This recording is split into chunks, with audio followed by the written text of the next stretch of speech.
Baik, kembali di live event Suara Kita untuk Indonesia. Kita juga sudah kedatangan satu orang narasumber lagi. Ada anggota Bawaslu Fritz Edward Siregar. Selamat malam, Bang Fritz.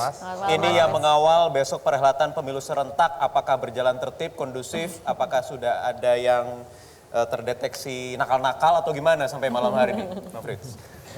Ini apakah ini mau melihat dari apa ya kira-kira ya? Sebetulnya apa yang tadi kami sore sudah kami laporkan lah kira-kira bahwa sejak dari Senin malam bahwa kami kan sudah melakukan patroli pengawasan. Sebenarnya sejak masa tenang itu Bawaslu di seluruh kabupaten kota dan juga Panwascam kan sebenarnya ada tugas kita ada dua tuh kira-kira. Satu melakukan pembersihan alat peraga kampanye, sekaligus juga melakukan patroli pengawasan anti politik uang dalam rangka untuk mencegah ada politik uang. Dan kenapa kami lakukan itu? Karena pada saat pilkada itu cukup membuat para calon kepala daerah agak-agak takut lah gitu. Dan ternyata bukti sampai dengan tadi pagi kami itu sudah menangkap ada 25 OTT, operasi tangkap tangan terhadap pembagian politik uang. Ada 3 yang ditangkap oleh polisi dan diserahkan kepada Bawaslu, dan ada 3 yang merupakan bukan hasil tangkapan tapi akibat dari kerja-kerja dari teman-teman dari Bawaslu.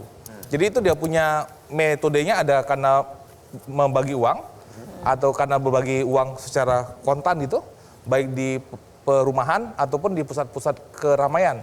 Atau ada juga yang membagikan sembako. Tapi mungkin kasus yang paling salah satu yang paling kami menjadi contoh itu adalah pengawas TPS kami menangkap di Kabupaten Tapin. Kabupaten Tapin itu KPPS-nya membagikan C6, tapi sambil ada kartu pengenal dari salah satu calon. Beserta dengan uang 100.000. Nah, itu dibagikan, dan itu yang nangkap adalah pengawas TPS yang kebetulan sedang melakukan patroli.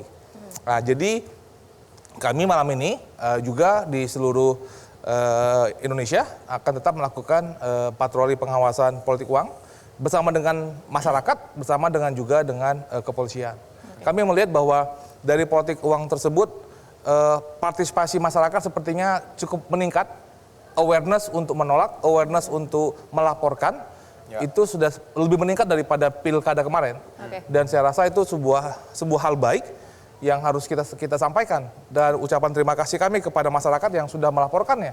Karena kan bagaimanapun meskipun ada pengawas pemilu misalnya, tapi kan partisipasi masyarakat untuk menolak, partisipasi masyarakat untuk melaporkan, itu salah satu tonggak demokrasi yang harus kita pertahankan. Oke, ini temuan di 25 kasus atau 25 lokasi? 25 lokasi. 25 lokasi ini terkait pileg, pilpres?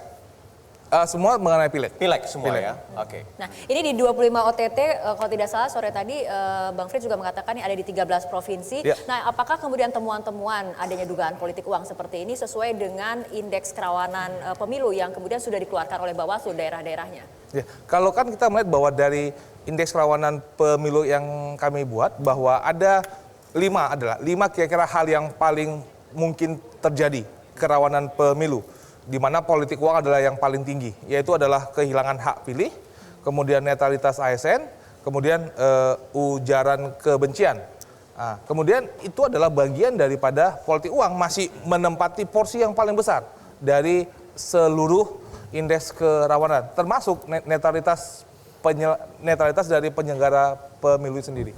Modus-modusnya bagaimana? Kalau tadi ada KPPS yang ikut terlibat di situ, apakah ini juga modus baru atau modus lama? Sebenarnya itu modus yang lama sih sebenarnya. Sebenarnya ada modus misalnya orang datang ke rumah-rumah, langsung gedor-gedor rumah. Atau misalnya ada pertemuan keluarga atau pertemuan perkumpulan, atau ada suatu daerah ada senam pagi.